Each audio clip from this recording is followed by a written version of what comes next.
versículos 27 y 28.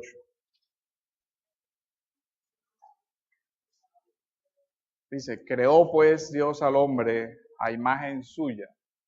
A imagen de Dios lo creó, varón y hembra los creó. Y los bendijo Dios y les dijo, sed fecundos y multiplicaos, y llenad la tierra y sojuzgadla.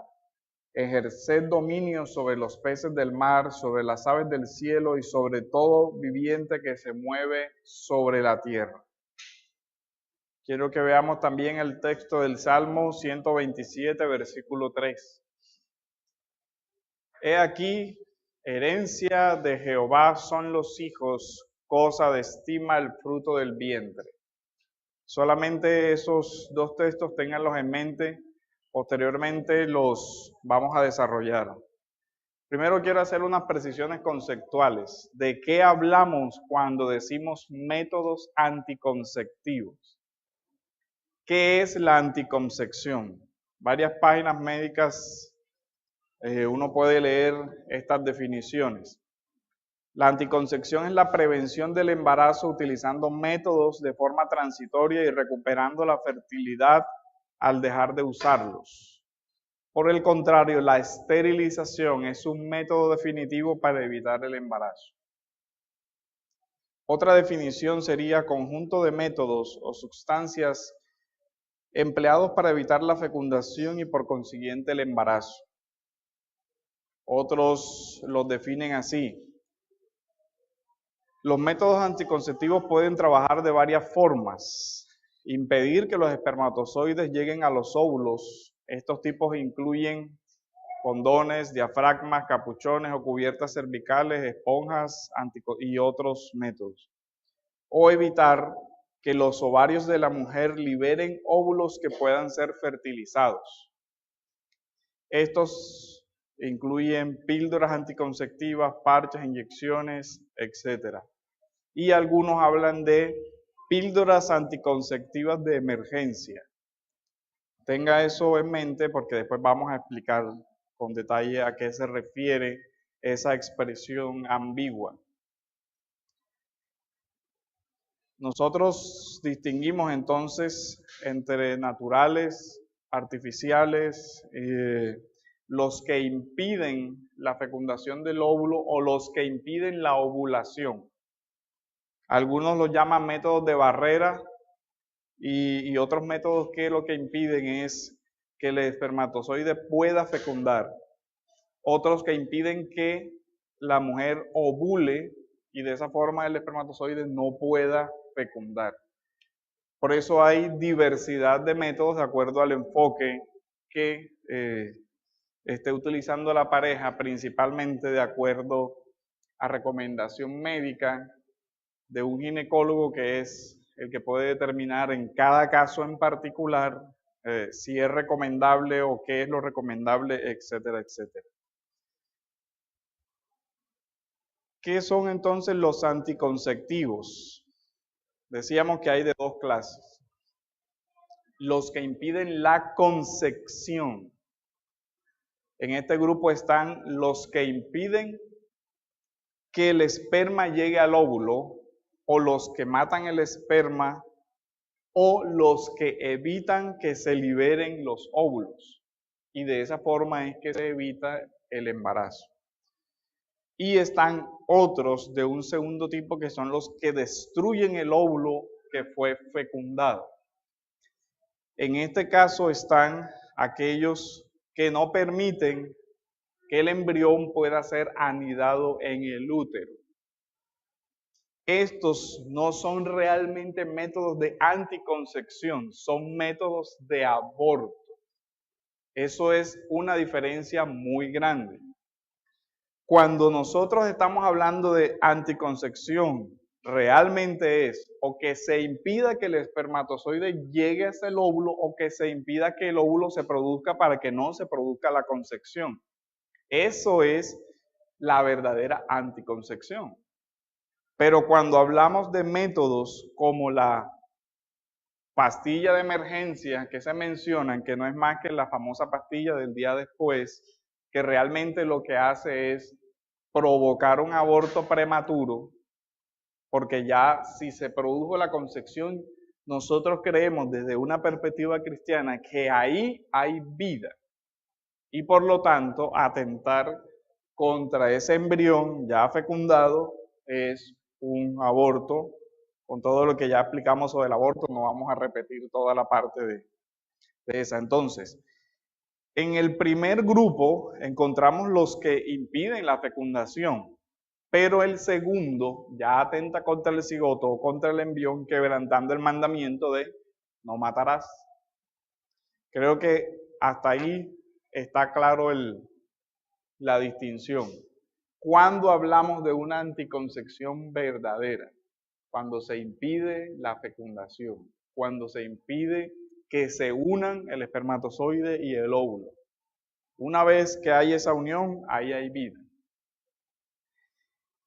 La historia, nosotros podemos encontrar entre el 1900 y el 1100 antes de Cristo, en el antiguo Egipto, preparaciones anticonceptivas para aplicarse en la vulva a base de estiércol pulverizado de cocodrilo, miel y carbonato de sodio, o fumigando el útero con semillas y cereales.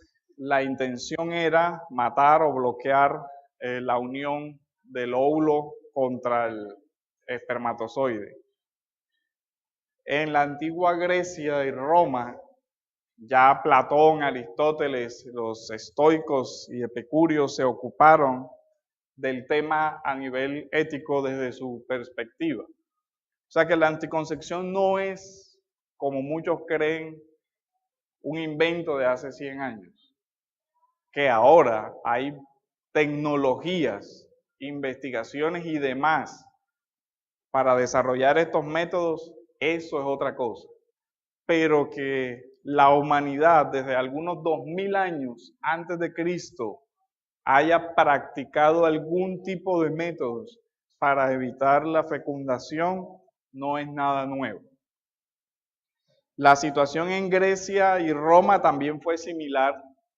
Incluso uno encuentra muchos políticos romanos y griegos discutiendo sobre el asunto y médicos antiguos hablando sobre qué métodos sí sirven, qué métodos no sirven, etcétera, etcétera.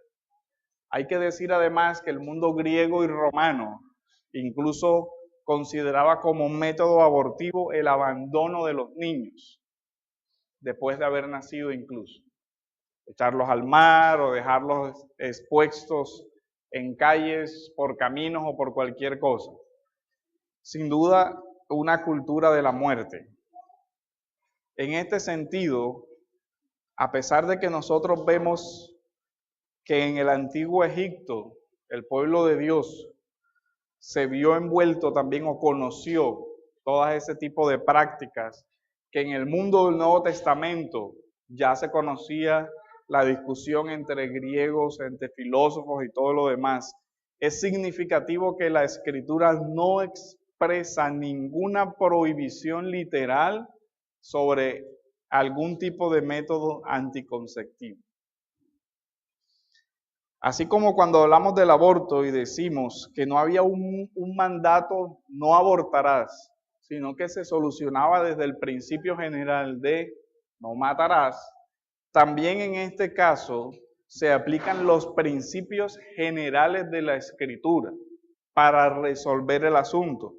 Usted no va a encontrar por ninguna parte un mandato, no impedirás nacer, o un mandato que diga, obviamente, no usarás anticonceptivos porque la palabra no se usaba en esa época.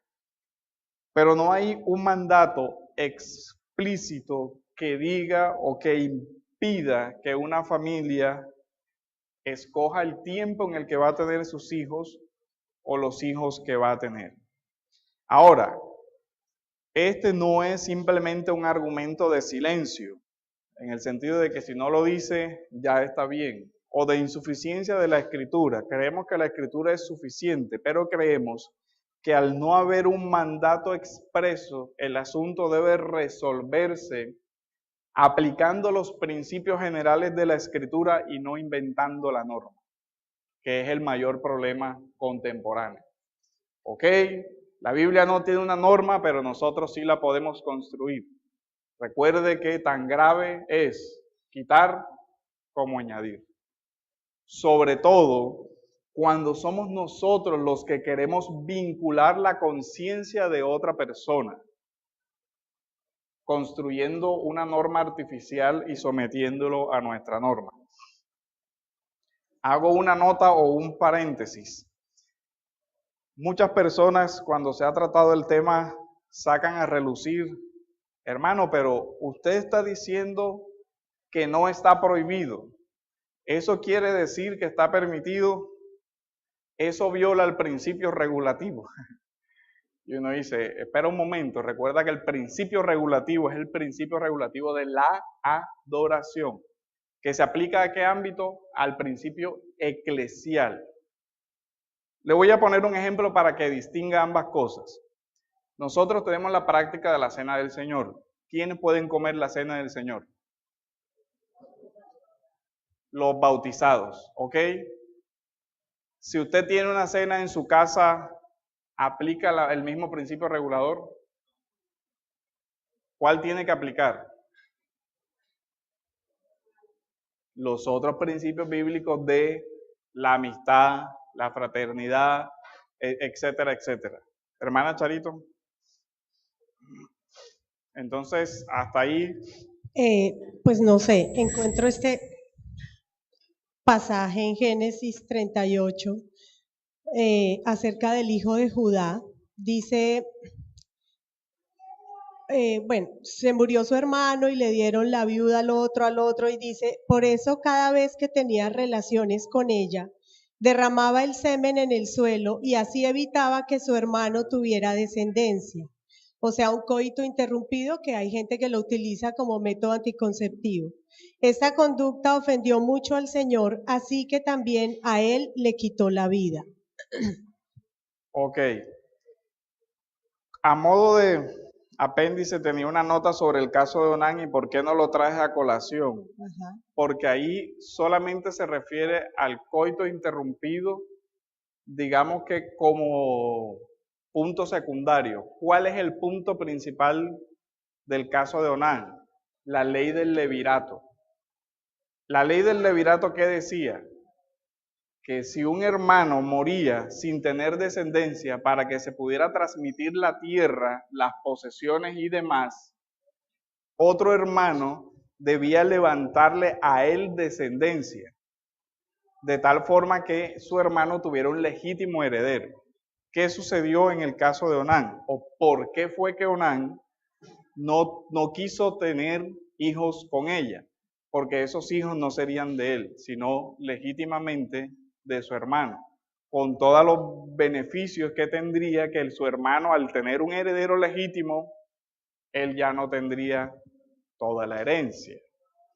Entonces vemos que el caso, digamos que es un principio diferente, porque estamos hablando de un mandato expreso que es el levirato, el levantarle descendencia a su hermano. Ahora, tangencialmente está el asunto de un método para no tener los hijos. La pregunta sería, ¿qué es lo que se condena? La intención del corazón, el egoísmo, la maldad contra su propia familia, contra todo lo que implicaba. ¿Qué sí es aplicable? El principio de cuál es la motivación para usar o no usar este tipo de métodos. ¿Qué pasa si la motivación es que un dictamen médico dice que puede poner en peligro la vida de la madre de ese embarazo? ¿Qué sucedería en esos casos? ¿Habría la necesidad, sería legítimo prevenir el embarazo o arriesgar la vida?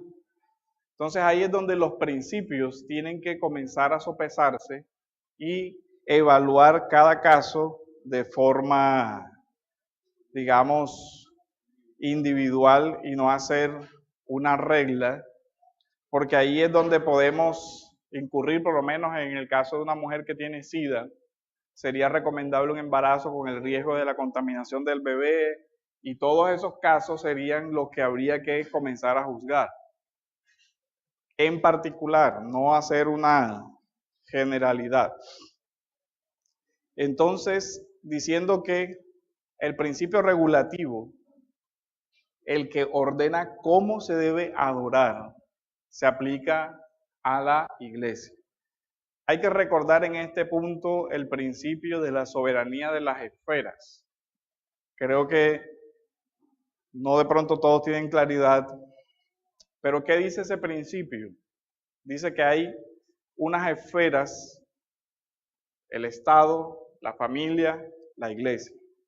Todas esas esferas están gobernadas por la palabra de Dios y todas esas esferas se entrecruzan.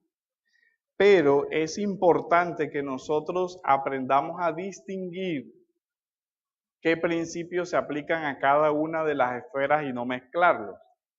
Por ejemplo, yo no puedo aplicar a la posesión del presidente el principio regulativo de la adoración, por obvias razones.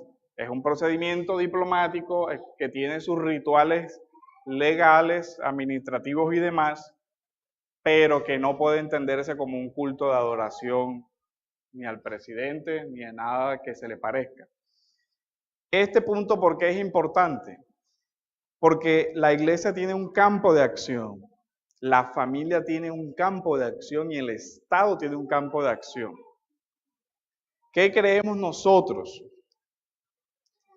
Que en virtud de que en la Escritura no encontramos un mandamiento expreso, debe resolverse desde estos principios.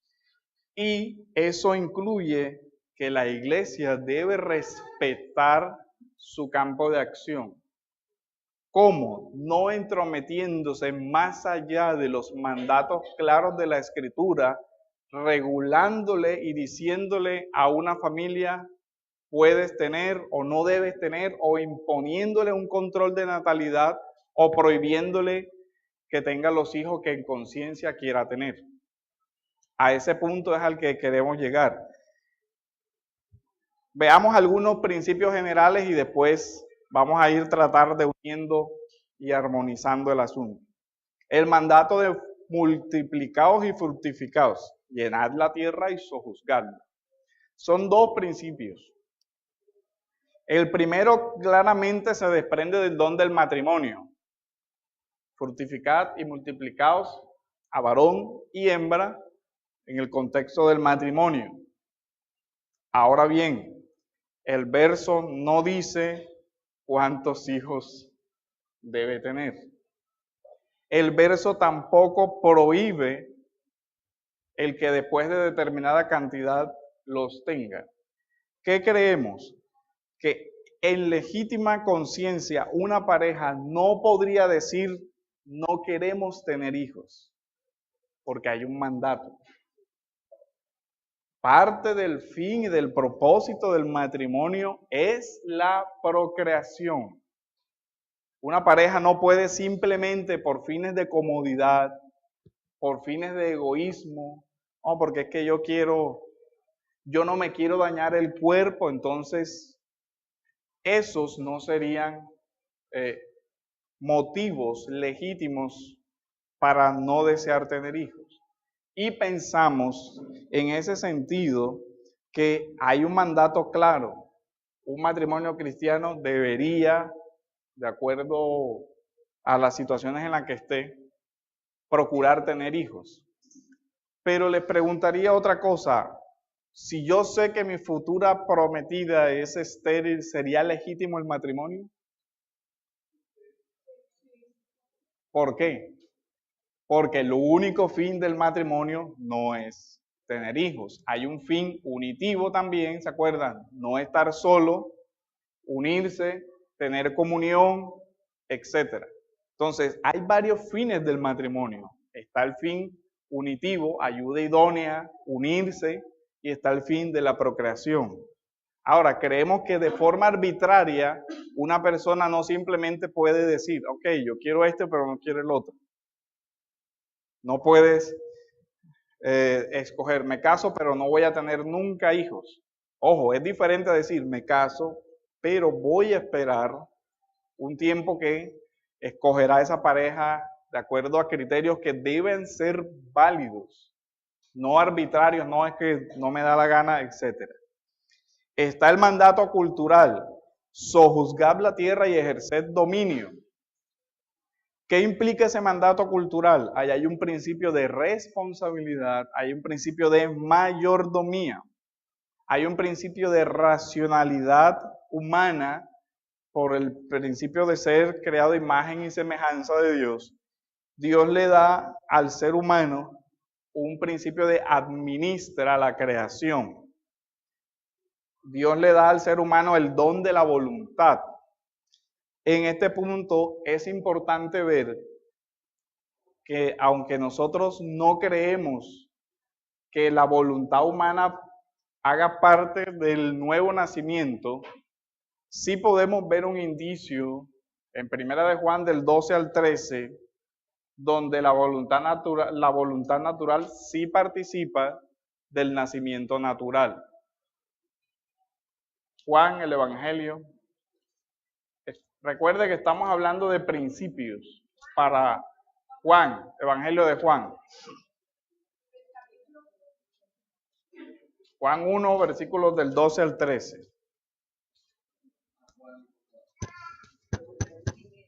Evangelio de Juan, el Evangelio de Juan.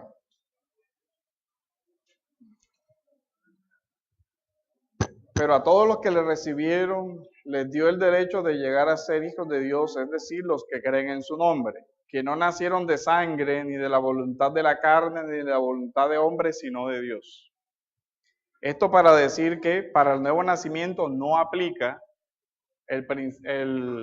la voluntad humana, pero para el nacimiento natural sí aplica la voluntad humana. Allá hay una pregunta y después Charito. Yo tengo una pregunta con respecto a las personas que no quieren tener hijos. En el caso de una persona que, por ejemplo, el factor económico influye mucho, una persona que de verdad, o sea, no tiene la posibilidad de brindarle apoyo económico al hijo, eso, o sea, ¿cómo se ve afectada esa persona con respecto a la palabra? Pensamos que la única razón para que esa persona no tenga es diferente a cuántos tener a que no los tenga, porque el propósito del matrimonio también es la procreación. Entonces, desde ese punto de vista, la primera decisión que debió evaluarse era si podía o no casarse. No llegar hasta ese extremo para después decidir. Pero pongamos que llegó a ese primer punto. No debe ser ese el único criterio para decidir tener o no tener hijos. No puede ser simplemente el motivo económico el único criterio. Juan Pablo.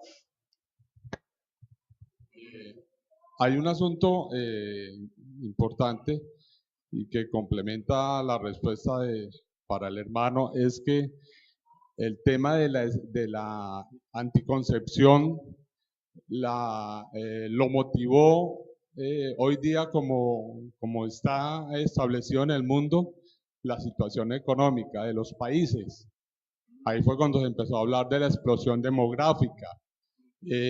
Cuando vino la depresión de los años 30, los países se dedicaron a investigar cómo controlar de una manera más efectiva la procreación, porque en esa época las familias eran unas familias numerosas y a raíz de esa situación pensaron, oiga, no tengamos familias tan grandes porque puede venir una situación económica tan delicada como la que vivió todo el mundo en esa época y nos va a hacer difícil el poder sostener a las familias. Y eso fue, digamos, la motivación principal.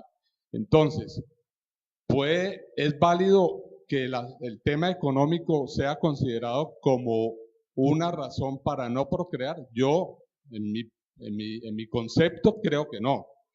Eso es una política del mundo, definitivamente. No es una política del creyente. Bueno, creo que el segundo punto nos va a ayudar a aclarar eso. Ya habíamos dicho el principio de la mayordomía. El principio de la mayordomía implica también un principio de sabiduría y prudencia y planificación en las decisiones, que creemos que no está siendo bien atendido o sopesado por algunas personas que insisten de forma unilateral en el principio de la soberanía de Dios. ¿Cuál es el asunto? La respuesta se está dando siempre, ok, Dios es soberano. La pregunta es, ¿anula la soberanía de Dios la responsabilidad del ser humano? Siempre tenemos que decir, ni lo uno ni lo otro. Dios es soberano, el hombre es responsable. Dentro de su responsabilidad está el principio de la mayordomía. Muchos, por ejemplo, usan el texto de Mateo 6, 25 al 26. Vamos a leerlo.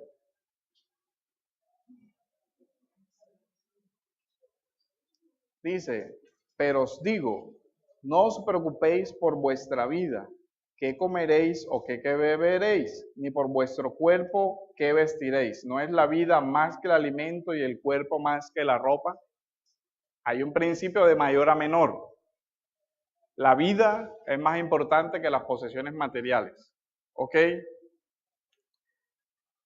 Pero por eso os digo, no os preocupéis por vuestra vida, qué comeréis o qué beberéis, ni por vuestro cuerpo, qué vestiréis. No es la vida más que el alimento. Mirad las aves del cielo que no siembran, ni ciegan, ni recogen en graneros, y sin embargo vuestro Padre Celestial las alimenta. ¿No sois vosotros mucho más que todas ellas? Ahí hay una referencia a la providencia de Dios, a la soberanía de Dios, al cuidado de Dios. Si ahí dice que las aves del cielo no siembran ni ciegan, podemos aplicarlo a nuestra vida diciendo que tampoco deberíamos trabajar porque Dios va a darnos de la siembra. Entonces, ese es el punto, no anular no convertir un mandato de una forma tan absoluta que no permita ningún tipo de previsión. No penséis en el día de mañana o el versículo de Santiago por allá, rico o necio, que crees que tu vida está en tus manos, etcétera, etcétera. Deben evaluarse, por ejemplo, en el caso de la hambruna de José, donde José planificó los 7 años de escasez. Digo José, no Dios, José, porque Dios le da la interpretación al sueño de José y el faraón le pregunta, ¿y entonces qué vamos a hacer? Y José, en la sabiduría que Dios le dio, eso sí, resuelve el tema con un ejercicio de planificar, dice, guardemos una parte, hagamos esto, hagamos lo otro. Entonces, eso es lo que pensamos que la mayordomía no anula, ese principio de previsión para el futuro, como en el caso de un bebé. Creemos que si una pareja no tiene esa situación económica solvente, debería ir proveyéndose los medios para darle una condición digna de existencia al niño. Condición digna de existencia al niño, no todos nuestros sueños y deseos hechos realidad. Son cosas diferentes. No, cuando yo tenga los 1.000 millones de pesos para tenerle asegurado desde que nazca hasta la universidad, eso no es un criterio.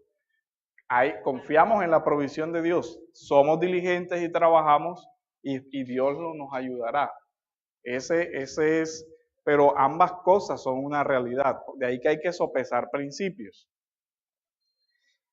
Aunque el texto de Lucas 14, 25 al 35, que es la parábola que habla del seguimiento de Cristo, y estoy siendo claro con el tema porque la idea es extracción de principios, no fundamentar una norma. Lucas 14,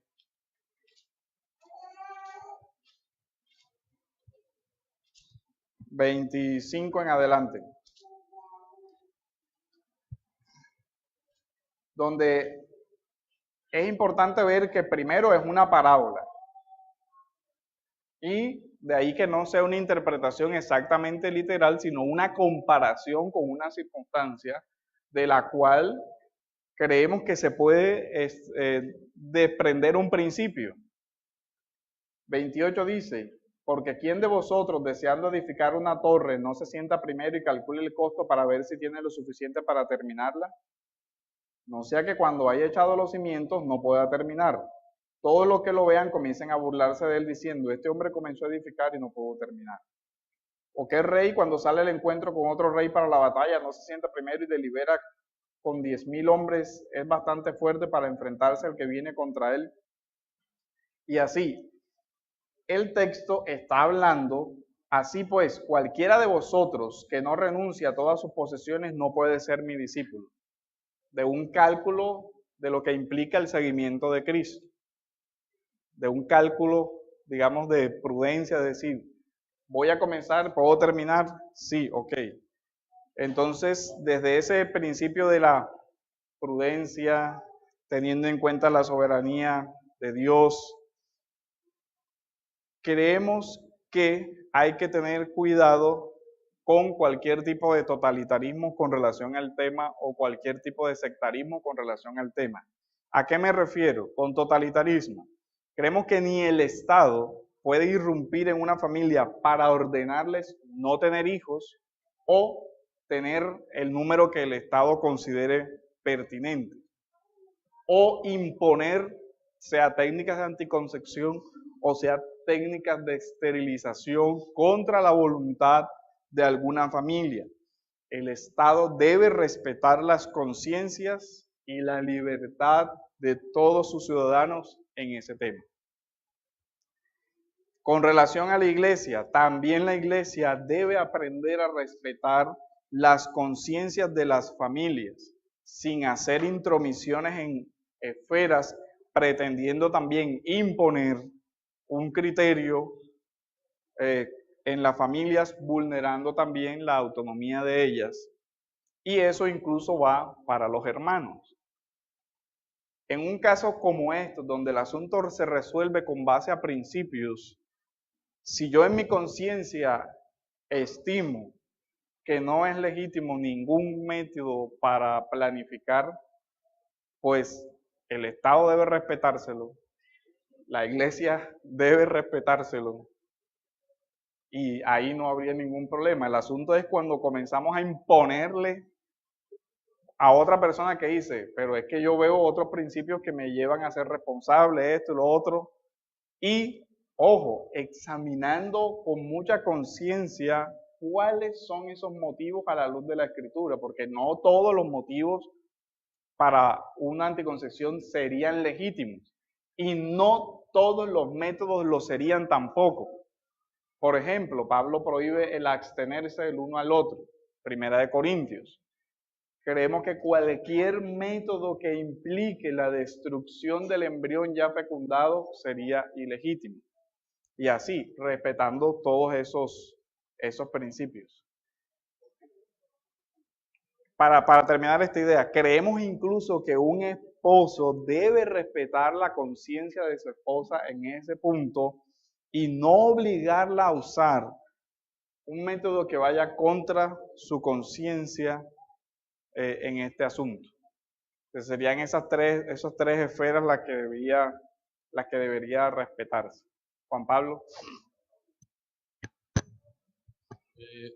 Siempre va a quedar un método, el método natural, que va a estar ligado a la providencia de Dios y a la soberanía de Dios, porque muchos lo aplicarán y efectivamente no queda embarazada la mujer, y muchos lo aplicarán y puede quedar embarazada. Ok.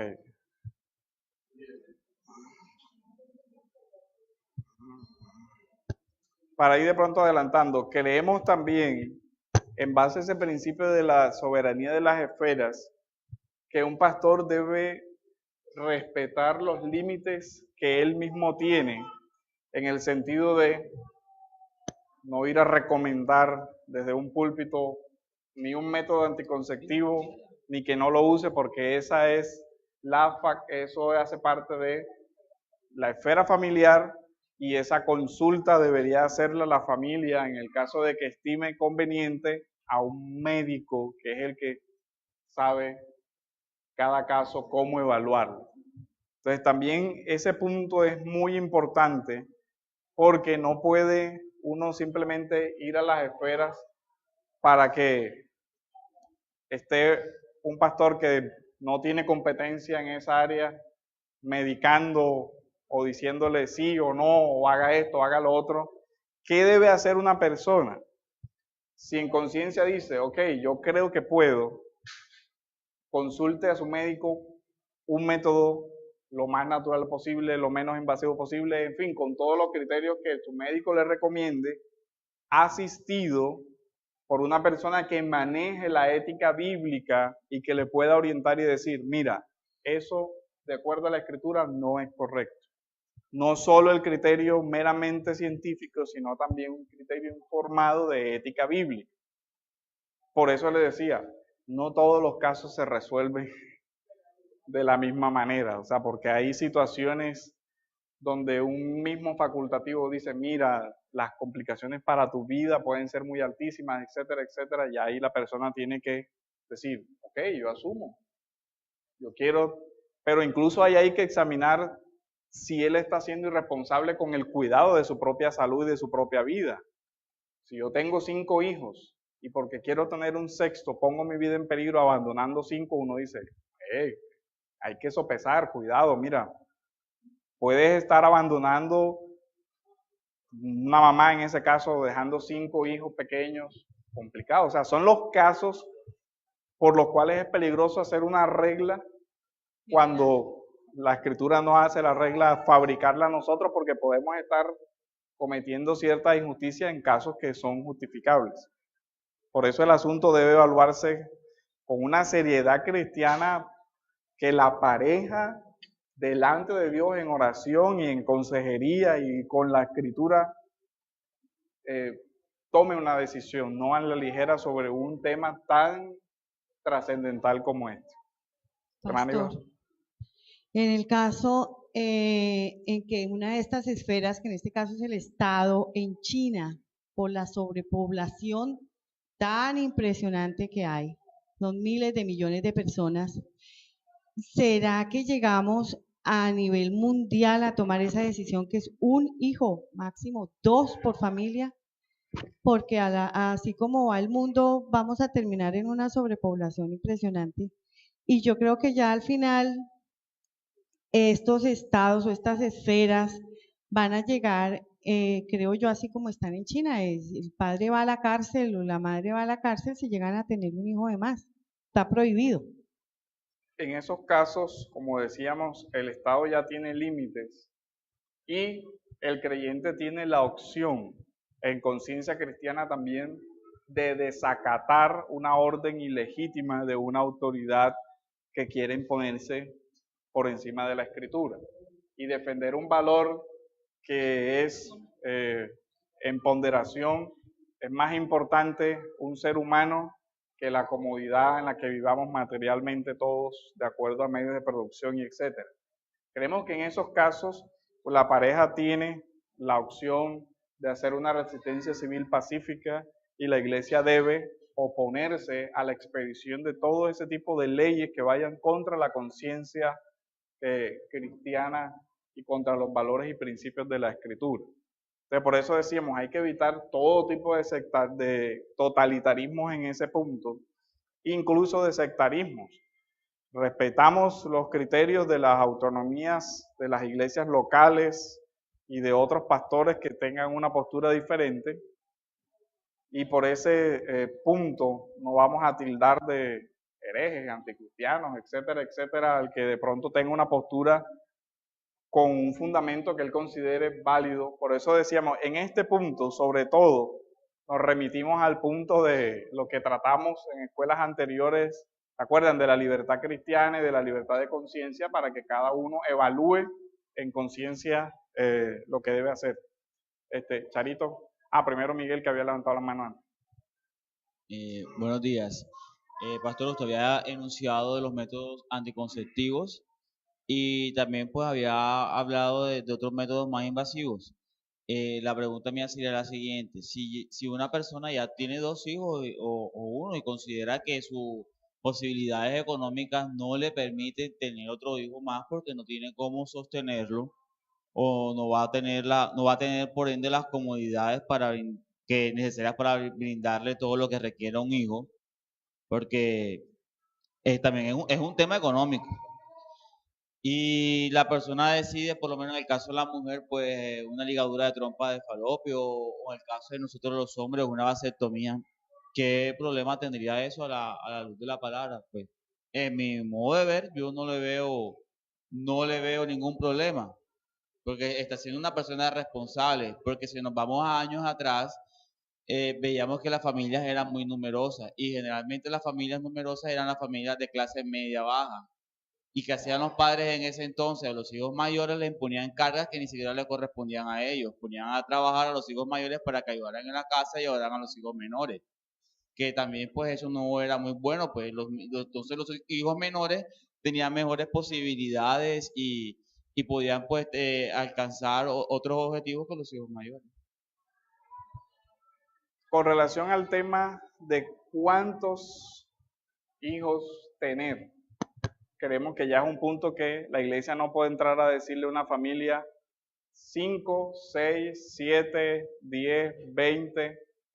Es un asunto en conciencia de la pareja, que ese es el punto. Ni el Estado ni la iglesia puede entrar a regular eso, de acuerdo a todos los principios y evaluaciones que esa pareja responsablemente debe hacer. Charito. Le agradecemos. No sé, está Charito y está también Edgardo. Yo creo que las últimas intervenciones, porque 5 minutos. Ya se nos acabó el tiempo. Bueno, varias consideraciones. No solo es un tema económico, es un tema de fe.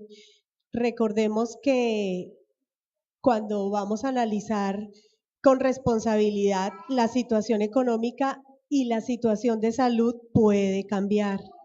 Yo puedo estar lleno de dinero, lleno de salud y decir voy a tener la cantidad de hijos que sean.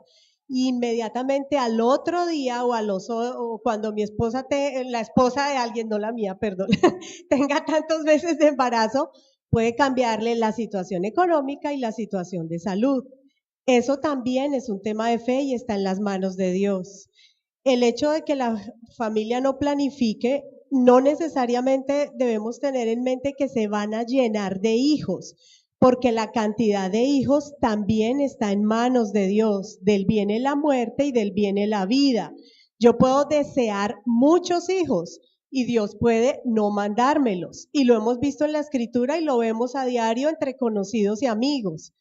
Por un lado eso. Por otro lado, recordar que también para escoger el método hay que pensar en la mayordomía de la salud, y en este caso, sobre todo de la femenina, que casi siempre es la persona que más afectada, porque casi cuando empezamos a ver el índice de PER, o sea, el índice en que puede fallar el método anticonceptivo, casi siempre el más recomendado por los médicos son los hormonales. Y le dicen a la mujer, no, eso no hay mayor problema, pero la verdad es que yo no puedo, si fuera un agricultor, tener una tierra y aplicarle esterilizante durante 10 años y después decir, ahora sí quiero que me produzca fruto, y pensar que el fruto que me va a producir va a estar sano y no va a estar contaminado por todo lo que yo le he aplicado. Los médicos, como dice el pastor, hay que consultarlos, pero gracias a Dios hoy existe el internet, libros y acceso a que nosotros mismos consultemos, porque la verdad no siempre, ellos a veces se comportan un poquito como dioses y te dicen, eso puede afectar la salud de la mujer. A mí cuando Pablo me dijeron, usted se va a morir, y yo le dije al médico, no, pues todos nos vamos a morir, pero yo no voy a interrumpir este embarazo. Por su edad se puede morir. Ellos, ¿cómo lo pueden saber? Eso no es algo que ellos puedan saber, ellos suponen eso. Sin embargo, lo que sí está basado en estudios es que esas hormonas que no son naturales sino sintéticas, que utilizan estos métodos anticonceptivos, le causan gran daño a la mujer, no solo en su fertilidad, porque las hormonas que la mujer deja de producir al tomarlas afectan hasta su salud mental. Por eso, y está basado en estudios, vemos tanta demencia senil porque esas hormonas son las que ayudan a los neurotransmisores. Vemos tanta obesidad, vemos presión alta, diabetes, cáncer de mama, cáncer de endometrio, porque afectan todo el sistema endocrino de la mujer, y cuando uno va a ir a consultar, el médico dice, no, eso no tiene mayor problema, pero eso no es cierto. Entonces, importante que pensemos en la mayordomía de la salud también. Haría un solo comentario. El tema de la falsación de las investigaciones. También he leído muchas que dicen lo contrario de lo que explicó Charito. Y están otras investigaciones que dicen que no es que las pastillas produzcan infertilidad con el tiempo del uso. Entonces, por eso le decía, no es un tema fácil, porque incluso médicos pro vida han hecho investigaciones en 2010, 2005, 2015, que dicen que esas afirmaciones no son del todo ciertas y que hay ciertos mitos médicos y todo lo demás. Por eso le decía, si va a recomendar, si va a ir a un facultativo, ojalá que sea una persona creyente, que esté bien informada de los puntos de hacia dónde van las investigaciones, porque hay también mucho mito. Entonces, no es un asunto fácil.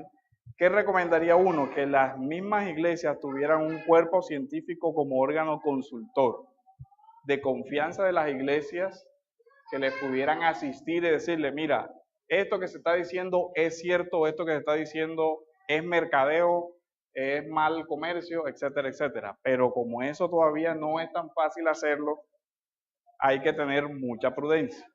Amén. Gardo, y terminamos. Sí, gracias. Bueno, gran parte de lo que dijo la hermana, pues lo iba a decir, pero en mi caso, por ejemplo, quiero pues hacer énfasis en la parte de lo que es la prevención, ¿ya?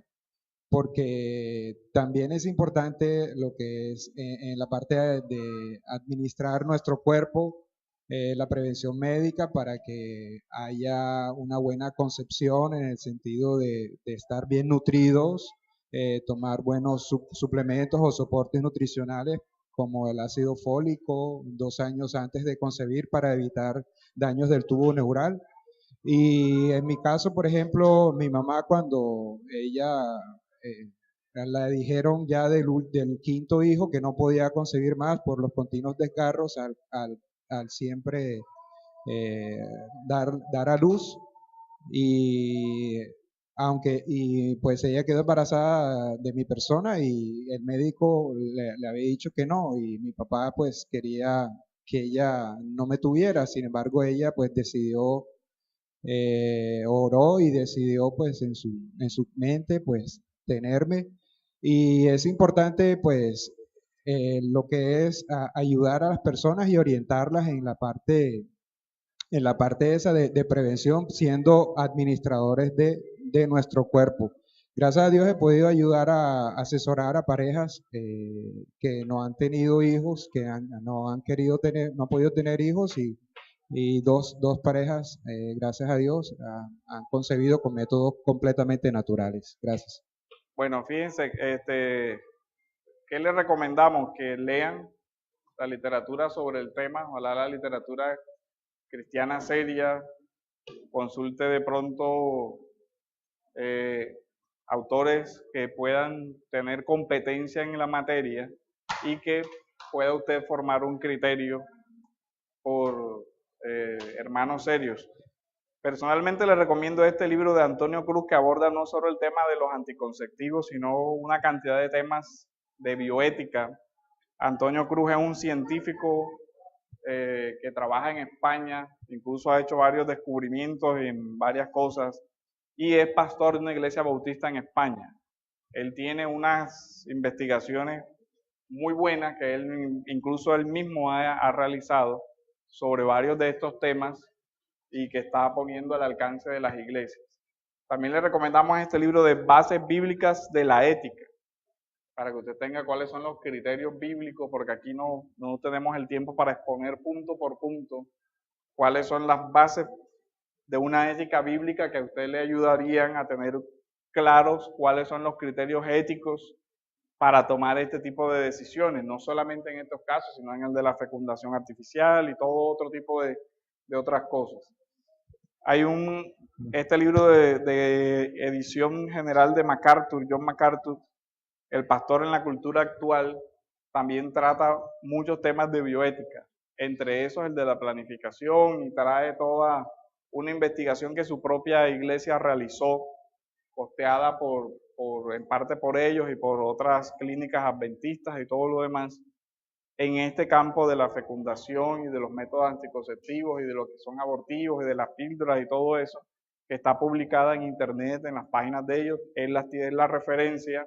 Son una cantidad de documentación clínica muy exhaustiva de las últimas pruebas que han venido haciendo y todo lo demás, que obviamente se excede aquí a hacer el recorrer de todas las investigaciones que se han hecho, y además porque el suscrito no es ni médico para entender todo el debate clínico que hay en todo. Uno lo que hice fue consultar a algunos médicos, mira, esto es así, dice, sí, esto es así. Y bueno, ese es como el criterio, pero le decía, en este punto, sobre todo uno como pastor, si no tiene una competencia en esa área, tiene que ser muy prudente con las afirmaciones que hace. ¿Por qué? Porque eso puede lastimar la conciencia de la iglesia y las personas van a tomar decisiones trascendentales con lo que uno diga. Entonces, si uno no tiene una competencia en esa área, tiene que ser muy prudente y decir, hasta aquí puedo conceptuar porque esto es lo que entiendo